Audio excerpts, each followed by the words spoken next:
कृष्ण प्रेमियों, ओम वर्णनामर्थ संगाणनाम रसाननाम छंदसामपि मंगलनाम च कर्तारो वंदे वाणी विनायको।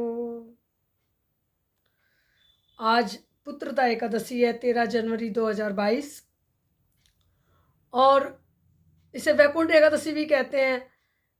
प्रेमियों, निसंतान दंपत्ति को ये व्रत जरूर करना चाहिए, और संतान वाले को भी अपने पुत्रों की, अपनी संतानों की सुखी भविष्य के लिए, सुखी जीवन के लिए, हर संकट से उबारने के लिए ये व्रत बहुत ही इसकी महिमा गाई गई है। स्वयं भगवान श्री कृष्ण ने धर्मराज युधिष्ठिर जी को जो कथा सुनाई है इस व्रत की महिमा में, प्रेमियों आप सुनिए सब।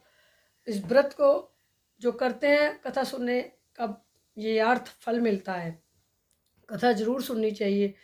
तो भद्रावती राज्य के जो राजा थे सुकेतुमान, उनका विवाह राजकुमारी शिव्या से हुआ। बड़े सुख वैभव, प्रजा भी सुख रहती थी, राज्य में किसी तरह की कोई कमी नहीं थी। लेकिन बहुत सालों के बाद भी राजा रानी के यहाँ कोई संतान नहीं हुई, इसलिए राजा और रानी दोनों दुखी रहने लगे। राजा तो यहाँ तक सोचने लगा कि मैं आत्महत्या तक करने की सोचने लगा, लेकिन प्रेमियों उसने किया नहीं।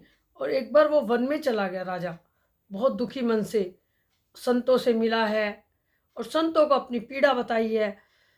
अब प्रेमियों, संत हृदय नवदि समाना कहते हैं, तरवर कबू न फल भके, सरोवर पिए न नीर, और परमात्मा के कारण ही साधु धरो शरीर। और साधु संतों ने उनको पुत्रदा एकादशी की महिमा बताई है, व्रत की विधि पूर्वक व्रत करने की विधि बताई और कहा, राजन तुम ये व्रत करो, तुम्हें अवश्य ही पुत्र होगा। प्रेमियों, राजा ने सुकेतुमान बहुत खुशी खुशी अपने महल में वापस आया, और राजा और विधि पूर्वक पुत्रदा एकादशी आने पर पौष मास की जिसे वैकुंठ एकादशी भी कहते हैं प्रेमियों, तो राजा और रानी ने मिलकर व्रत किया और उनको पुत्र हुआ। तो ये एकादशी का प्रायण जो पारण है वो भी विधि पूर्वक करना चाहिए, जिससे ये अर्थ फल मिलता है। इसमें दीप दान करने चाहिए भगवान को, तिल का दान भी करना चाहिए प्रेमियों, और अपने इष्ट का ध्यान करते हुए मंत्र बोलने चाहिए, जो कि संत और जितना जाप हो अपने पुत्र को हर संकट से उबारने के लिए व्रत अवश्य करें। एकादशी का, पुत्रदा एकादशी में ये श्रीमद् भागवत का 10वें स्कंद का जो श्लोक है प्रेमियों, अध्याय 73 का 16वां श्लोक है कि कृष्णाय वासुदेवाय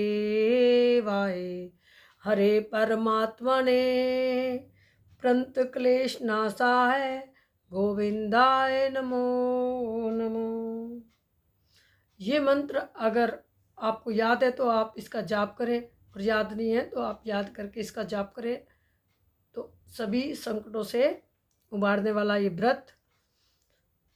जय श्री कृष्ण, जय श्री कृष्ण। और प्रेमियों, हाँ, भगवान को इस दिन पीले फूल अर्पण करें, पीले फूल की बड़ी महिमा है इस दिन के लिए। दीपदान जरूर करें, और पीले फल, पीले फूल, और जहाँ तक उसके आसपास मंदिर है तो वहाँ जरूर जाएं और भगवान उस मंदिर में दीपदान करके आएँ। आसपास पीपल का वृक्ष है तो जैसे भी सुविधा अनुसार आप पूजा पाठ करते ही हैं।